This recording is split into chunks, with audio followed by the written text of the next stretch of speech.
अदानी का most of the revenue port businesses से आता है, लेकिन अब गौतम अडानी ने सीक्रेटली एक ऐसे सेक्टर पर बेट कर दिया है जो उनकी कंपनी को फ्यूचर में वर्ल्ड की मोस्ट वैल्यूड कंपनी बना देगा और उन्हें एक बार फिर दुनिया का सबसे अमीर आदमी। आपको याद होगा कि लास्ट ईयर जब हिंडनबर्ग की रिपोर्ट आई थी तो उसके बाद गौतम अडानी की नेटवर्थ रातों रात 60% से भी ज्यादा गिर गई थी। वहीं उनकी कंपनी के शेयर्स की वैल्यू भी 50% से नीचे आ गई थी। लेकिन अगर आज अडानी ग्रुप की उन्हीं कंपनीज पर दोबारा नजर डालें तो ऑलमोस्ट हर कंपनी ने अपने 50% से ज्यादा शेयर वैल्यू रिकवर कर ली है और कुछ ने तो 80% से भी ज्यादा। पर कैसे? तो इसका जवाब है एनर्जी सेक्टर।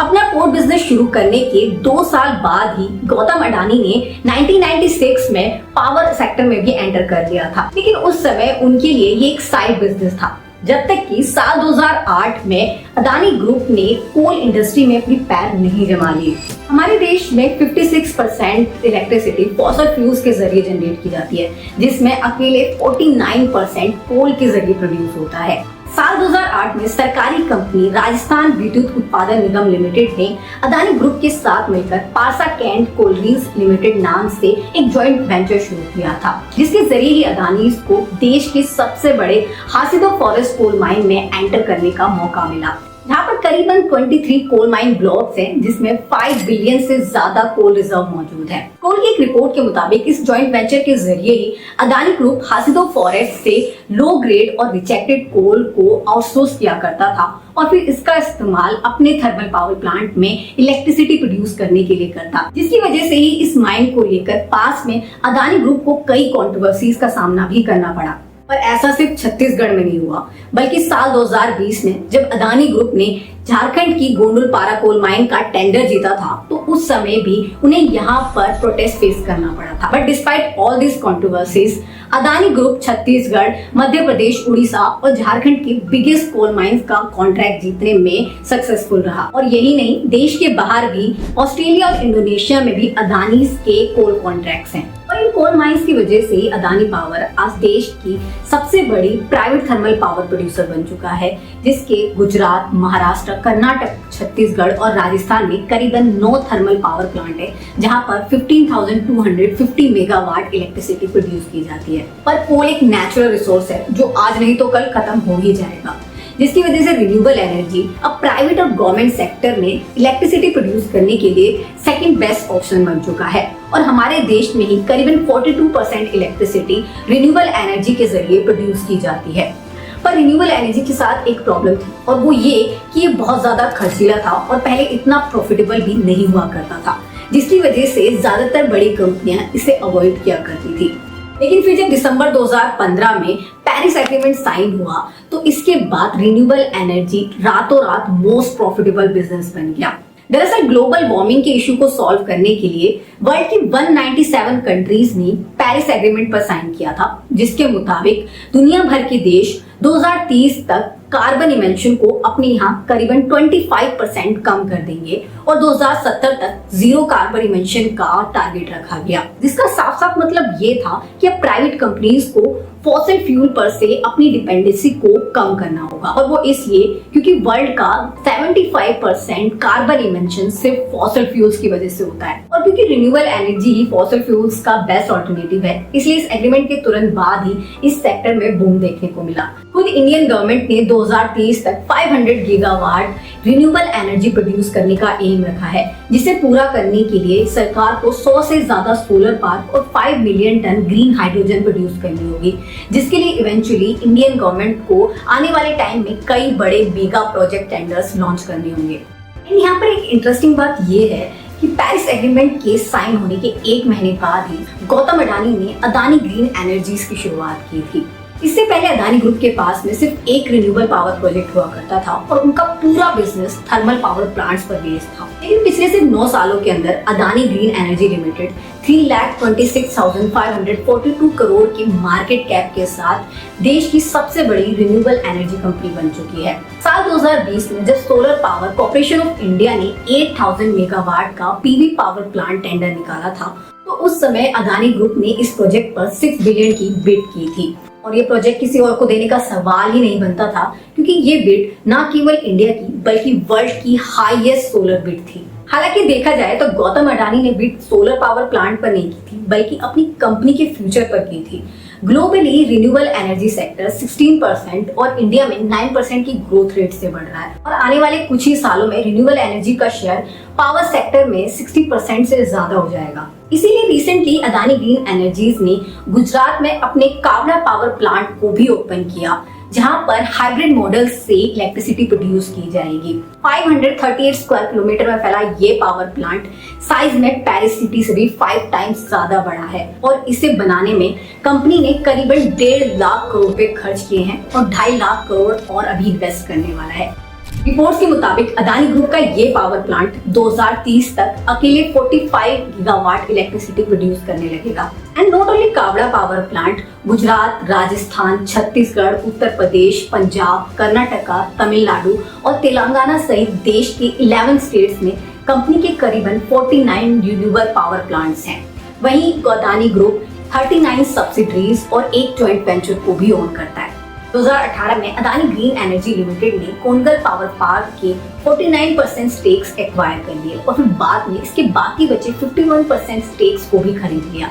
वहीं इन 2019 एसएल ग्रुप के पंजाब, उत्तर प्रदेश और कर्नाटक में मौजूद 200 मेगावाट के रिन्यूएबल पावर प्लांट्स को अदानी ग्रीन एनर्जीज ने $185 मिलियन की डील में एक्वायर किया और इसके बाकी बचे अंडर कंस्ट्रक्टेड पावर प्रोजेक्ट्स को भी खरीद लिया। वहीं इनफैक्ट इसी साल फरवरी 2024 में गौतम अडानी ने श्रीलंका के साथ 20 इयर्स की पावर परचेज डील भी साइन की, जिसके अंडर गौतम अडानी की कंपनी यहाँ के विंड पावर प्लांट में $442 मिलियन इन्वेस्ट करने वाली है, जिसके जरिए वो श्रीलंकन गवर्नमेंट को इलेक्ट्रिसिटी सप्लाई करेंगे। हालांकि लास्ट 1 ईयर में अदानी ग्रुप का सबसे बड़ा मास्टर कार्ड रहा है मुद्रा पोर्ट पर बन रहा $1.2 बिलियन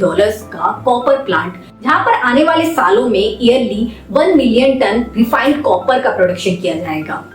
एल्युमिनियम और स्टील के बाद copper third most used industrial metal है, जिसका इस्तेमाल electric vehicles, charging infrastructure, solar PV, wind power plants और बैटरीज को बनाने के लिए हाईली यूज किया जाता है। लेकिन डोमेस्टिक कॉपर प्रोडक्शन देश की बढ़ती डिमांड को पूरा नहीं कर पा रहा था, जिसकी वजह से ही कॉपर का इंपोर्ट लास्ट 5 ईयर में हमारे देश में बहुत तेजी से बढ़ा है। पर इस प्लांट के बनने के बाद अदानी ग्रुप न केवल अपनी इन हाउस डिमांड को पूरा कर पाएगा, बल्कि इसे वो प्राइवेट और गवर्नमेंट कंपनीज को भी सप्लाई कर सकेगा। विच क्लियरली शोज कि Gautam Adani thermal power sector के बाद अब रिन्यूएबल एनर्जी सेक्टर को भी अकेले रूल करना चाहते हैं, और वो सिर्फ इसलिए ताकि वो एनर्जी सेक्टर का किंग बन सके। बिजनेस इनसाइडर की एक रिपोर्ट के मुताबिक भारत में इलेक्ट्रिसिटी कंजप्शन ईयरली 6 to 7% की ग्रोथ रेट से बढ़ रहा है, जिसकी वजह से ही इंडियन गवर्नमेंट की प्राइवेट सेक्टर पर डिपेंडेंसी डे बाय डे बढ़ती जा रही है। गुजरात, हरियाणा, पंजाब, महाराष्ट्र और कर्नाटका ये वो स्टेट्स हैं जो करंटली अदानी ग्रुप से इलेक्ट्रिसिटी बाय करते हैं। पिछले साल गुजरात के स्टेट एनर्जी मिनिस्टर कानू देसाई ने खुद विधानसभा में कहा था कि पिछले सिर्फ 2 सालों के अंदर ही गवर्नमेंट ने 8,160 करोड़ की बिजली अदानी ग्रुप से बाय की है। वहीं सितंबर 2023 में महाराष्ट्र की स्टेट इलेक्ट्रिसिटी डिस्ट्रीब्यूशन कंपनी ने स्मार्ट मीटर के 6 टेंडर्स निकाले थे, जिसमें से 13,888 करोड़ की 2 टेंडर्स अकेले अदानी को मिले। वहीं इसके अलावा पिछले साल बांग्लादेश की गवर्नमेंट ने भी वहां के एनर्जी क्राइसिस से निपटने के लिए अदानी के साथ में पावर परचेज डील साइन की थी, ताकि वो उन्हें इलेक्ट्रिसिटी सप्लाई कर सके। एंड नॉट ओनली गवर्नमेंट्स बल्कि प्राइवेट कंपनीज भी अपने एनर्जी कंजप्शन को पूरा करने के लिए अदानी के साथ हाथ मिला रही हैं। कुछ वक्त पहले ही मुकेश अंबानी की कंपनी रिलायंस ने अदानी की सब्सिडरी कंपनी महान एनर्जी लिमिटेड में 50 करोड़ की डील में 26% स्टेक खरीदी, और वो सिर्फ इसलिए ताकि ये कंपनी उन्हें अगले 20 सालों तक हर साल 500 मेगावाट की इलेक्ट्रिसिटी प्रोवाइड करा सके। और यहाँ पर एक इंटरेस्टिंग बात ये भी है कि रिलायंस की महान एनर्जीज ने 26% स्टेक खरीदने के दूसरे दिन ही अदानी ग्रुप ने $600 मिलियन के लोन के लिए भी अप्लाई कर दिया, ताकि वो साथ के साथ इंडिया के स्मार्ट मीटर मार्केट को भी टारगेट कर सके। दरअसल इंडियन गवर्नमेंट ने 250 मिलियन स्मार्ट मीटर्स इंस्टॉल करने का एम रखा है, जिसमें से 80 मिलियन स्मार्ट मीटर्स के टेंडर्स अभी निकलना बाकी है, और किसी भी कंडीशन में अदानी ग्रुप ये अपॉर्चुनिटी खोना नहीं चाहता है। अब यहाँ पर बहुत सारे लोग गौतम अडानी के पावर सेक्टर में बढ़ते फुटप्रिंट्स के लिए सेंट्रल गवर्नमेंट को यानी कि एनडीए गवर्नमेंट को जिम्मेदार ठहराएंगे, जो लाजमी भी है क्योंकि इस तरह के बिजनेसेस पॉलिटिकल पार्टीज को डोनेशन और फाइनेंशियली सपोर्ट करने का काम करते हैं। हालांकि यहाँ पर सच्चाई ये है कि पॉलिटिक्स में प्राइवेट कंपनीज का रोल इससे कहीं ज्यादा बड़ा है। अगर आप क्लोजली अदानी ग्रुप के ही बिजनेस को स्टडी करो तो आपको पता चलेगा कि सिर्फ एनडीए गवर्नमेंट ने नहीं बल्कि देश की हर एक पॉलिटिकल पार्टी की गवर्नमेंट ने किसी न किसी तरह अपने स्टेट में अदानी ग्रुप को फेवर किया है, जिसका एक कारण तो ये है कि गवर्नमेंट प्रोजेक्ट्स में बिलियंस ऑफ डॉलर्स की इन्वेस्टमेंट लगती है, जिसकी वजह से छोटी प्राइवेट कंपनीज अक्सर इन प्रोजेक्ट से दूर रहती हैं और कई बार कैंडिडेट्स कम होने की वजह से आखिर में गवर्नमेंट को किसी फॉरेन कंपनी को प्रोजेक्ट पकड़ाने पड़ते हैं, जिससे फॉरेन डेब्ट इंक्रीज होता है और उन्हें हाई रिटर्न का प्रॉफिट भी नहीं मिल पाता, जिसकी ये सारी लड़ाई है। एंड जिस बिजनेस मॉडल को अदानी ग्रुप फॉलो कर रहा है वो साउथ कोरिया के चॉयबल्स और जापान के सोगो सोसा के काफी सिमिलर है, जिनकी सक्सेस का बिगेस्ट रीजन पॉलिटिकल सपोर्ट था। अगर हम यहाँ पर सिर्फ सैमसंग का भी एग्जांपल लें तो स्टैट्सटा की एक रिपोर्ट के मुताबिक साल 2022 में सैमसंग का रिवेन्यू साउथ कोरिया की जीडीपी का 22.2% रहा था। इस कंपनी की कंट्रोवर्शियल हिस्ट्री इस बात का सबूत है कि इस कंपनी के तार यहाँ की पॉलिटिक्स से डीपली कनेक्टेड है, इतने कि अगर किसी दिन ये कंपनी गलती से बंद हो जाए तो साउथ कोरिया की पूरी इकोनॉमी क्रैश कर जाएगी। वहीं एविएशन इंडस्ट्री में डिओपली के लिए फेमस एयरबस और बोइंग की सक्सेस का सबसे बड़ा कारण भी अमेरिकन गवर्नमेंट और यूरोपियन यूनियन थे, जिनके लॉज ने इस इंडस्ट्री में किसी और कंपनी को एंटर करने ही नहीं दिया। यानी कि most of the capitalist countries में ये एक बहुत कॉमन स्ट्रेटेजी है जिसे अब इंडियन बिजनेस ग्रुप्स भी फॉलो करने लगे हैं। वरना आप ही सोचिए कि हिंडनबर्ग की रिपोर्ट के आने के बाद सिर्फ एक साल के अंदर किसी बिजनेस का 50% से ज्यादा रिकवर करना नॉर्मल बात नहीं है, वो भी तब जब यही रिसर्च कंपनी पास में दुनिया की कई बड़ी कंपनीज को बैंकरप्ट तक कर चुकी है। साल 2020 में हिंडनबर्ग ने ऑटोमेशन कंपनी निकोला पर एक रिपोर्ट पब्लिश की थी। उस समय इस कंपनी के एक शेयर की वैल्यू $63 हुआ करती थी, जो कि रिपोर्ट पब्लिश होने के बाद $0.50 से भी नीचे आ गई और आज तक ये कंपनी अपनी प्रीवियस शेयर वैल्यू का 1% भी रिकवर नहीं कर पाई है।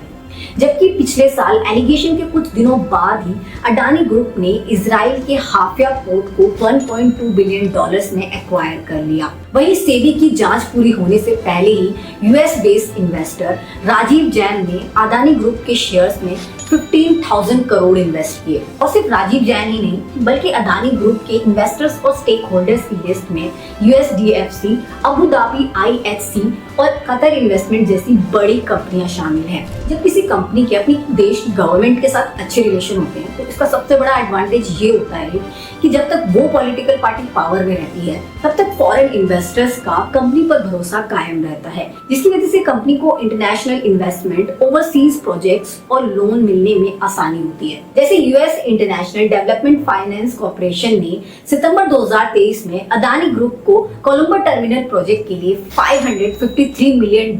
का लोन ग्रांट किया था। एंड यही नहीं, इसके 2 महीने बाद ही वर्ल्ड की 8 इंटरनेशनल बैंक्स ने अडानी ग्रीन एनर्जीज को $1.2 बिलियन का लोन दिया कावड़ा पावर प्लांट के लिए, और वो भी ये जानते हुए कि अडानी ग्रुप को अभी क्लीन चिट नहीं मिली है। यूजुअली इंटरनेशनल बैंक्स और फाइनेंशियल इंस्टीट्यूट ऐसी किसी भी कंपनी को लोन देने से बचते हैं जो करंटली किसी स्कैम या फिर कंट्रोवर्सी में फंसी हो, क्योंकि ऐसे में कंपनी के शेयर क्रैश करने का डर लगा रहता है। पर अडानी के केस में ऐसा नहीं हुआ क्योंकि उनका नाम इंडियन गवर्नमेंट के साथ जुड़ा हुआ था। ये कारण था कि जब एनडीए गवर्नमेंट 2014 में पावर में आई और Narendra Modi first time PM बने तो उस समय अडानी एंटरप्राइजेस के शेयर्स की वैल्यू 233% तक बढ़ गई थी। वहीं 2019 में एनडीए गवर्नमेंट के दोबारा पावर में आते ही एक ही दिन के अंदर अडानी ग्रुप के सारे शेयर्स में 14% तक का जंप देखने को मिला, और कुछ ऐसा ही इस बार भी देखने को मिल रहा है। पर इस तरह के कनेक्शन किसी भी कंपनी के लिए डिसएडवांटेज तब बन जाते हैं जब पावर में बैठी गवर्नमेंट किसी कंट्रोवर्सी में फंसती है या फिर ऑपोजिशन गवर्नमेंट को टारगेट करने के लिए कंपनी का नाम बीच में लेकर आता है, जैसा कि टिकटॉक के केस में भी देखने को मिला है, जिसे सिर्फ इसलिए बैन किया गया क्योंकि उस पर चाइनीज गवर्नमेंट के साथ डाटा शेयर करने के एलिगेशंस थे। और यही रीजन है कि अडानी या फिर दुनिया की कोई भी बड़ी कंपनी पब्लिकली अपने पॉलिटिकल कनेक्शंस को एक्सेप्ट नहीं करती है। वहीं दूसरी एमएनसी कंपनीज की ही तरह अदानी ग्रुप भी अब सिर्फ अपने देश की पॉलिटिक्स के साथ लिंक्ड नहीं है, बल्कि पोर्ट, लॉजिस्टिक और एनर्जी बिजनेस के जरिए उसने मिडिल ईस्ट, यूरोप और आसान कंट्रीज में भी पॉलिटिक्स को इन्फ्लुएंस करना शुरू कर दिया है। इंटरेस्टिंगली एक फैक्टर जिसे हम सभी ने यहाँ पर इग्नोर किया वो ये कि अदानी ग्रुप ने भले ही पॉलिटिकल लिंक्स का इस्तेमाल अपने बिजनेस को एक्सपेंड करने के लिए किया हो या फिर ना किया हो, लेकिन ये भी जरूर सच है कि मिडिल ईस्ट, यूरोप और साउथ ईस्ट एशिया में अदानी का बढ़ता एक्सपेंशन यहाँ पर चाइना की BRI इन्वेस्टमेंट के लिए एक थ्रेट जरूर बन गया है। और वो इसलिए क्योंकि यहाँ पर अदानी चाइनीज कंपनीज के साथ डायरेक्टली कम्पीट कर रहा है। इंडियन गवर्नमेंट फाइनेंशियली चाइना की BRI इन्वेस्टमेंट को स्टेप बाय स्टेप काउंटर नहीं कर सकती है,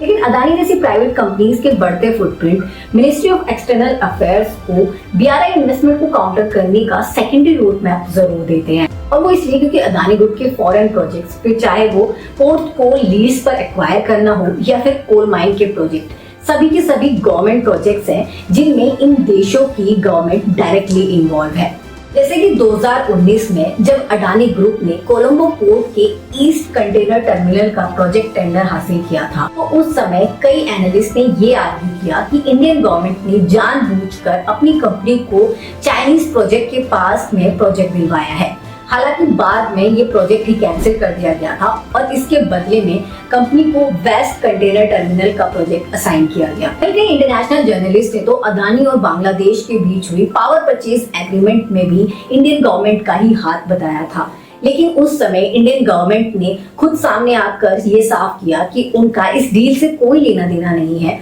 और ये डील सिर्फ और सिर्फ अदानी और बांग्लादेश के बीच हुई है। इंडियन गवर्नमेंट की इस प्रोजेक्ट में कोई इन्वॉल्वमेंट हो या फिर ना हो, लेकिन अदानी ग्रुप के ओवरसीज प्रोजेक्ट फॉरेन रिलेशंस को स्ट्रॉन्ग करने का काम तो कर रहे हैं। और वो इसलिए क्योंकि पिछले साल फरवरी 2023 में ही अदानी ग्रुप अपना 20,000 करोड़ का FPO लॉन्च करने वाला था, लेकिन उसके कुछ दिन पहले ही हिंडनबर्ग ने ये रिपोर्ट पब्लिश कर दी। अब मैं ये नहीं कह रही कि अदानी ग्रुप ने कुछ गलत किया है या फिर नहीं किया है, लेकिन ये जरूर सच है कि इस तरह की इंटरनेशनल रिपोर्ट्स अक्सर किसी देश की भलाई के लिए कम और वहाँ की इकोनॉमी और फॉरेन अफेयर्स को डैमेज करने के लिए ज्यादा की जाती है। Just like house of card, जहाँ पर कोई गलत नहीं है लेकिन कोई पूरी तरह से सही भी नहीं है। इंटरनेशनल चेस बोर्ड पर कोई भी कंट्री अपना फायदा सबसे पहले देखती है और जब भी किसी देश का कोई सेक्टर या फिर कंपनी एक्सेप्शनल ग्रोथ दिखाने लगती है, फिर चाहे वो ग्रोथ पॉलिटिकल लिंक्स की वजह से ही क्यों ना हो, उसकी राइवल कंट्रीज को इनसिक्योरिटी जरूर फील होती है।